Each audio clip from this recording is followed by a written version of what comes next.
দর্শক, আপনারা একজন জুটি দেখতে পাচ্ছেন। দর্শক, আসলে কি এটা আমাদের সোনার বাংলাদেশ? দর্শক, আপনারা দেখতে পাচ্ছেন তারা দিনের দুপুরে, দিনের আড়ালে, দিনের ভিতরেই, দিনে মানুষের সামনে, মানুষের সামনে তাদের লাজ শরম, তারা মাথায় লাজ শরমে মাথা খেয়েছে। দর্শক, আপনারা দেখতে পাচ্ছেন তাদের ঝুটি, কি রমরমা দৃশ্য! এটা কি আমাদের দেশের কাম্য? আমাদের দেশের ছেলেরা এইসব দেখলে উত্তাসিত হয়ে বা উদ্ভাবিত হয়ে তাদের ফিটিং দেয়।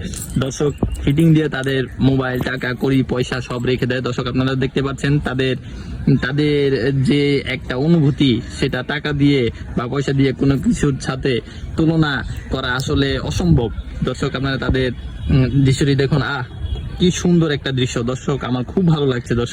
দর্শক, আমার মন চাচ্ছে তাদের ওখান থেকে লাথি দিয়ে আপনার এই নদীতে ফেলে দিই। দর্শক, যেটা আমার পক্ষে সম্ভব নয়, কারণ আমি তাদের চিনি না। দর্শক, আমি ভিডিওটি আপনাদের বিনোদন দেওয়ার জন্য করেছি। ধন্যবাদ। দর্শক, আমাদের চ্যানেলটি লাইক, সাবস্ক্রাইব করে পাশে থাকবেন। ধন্যবাদ।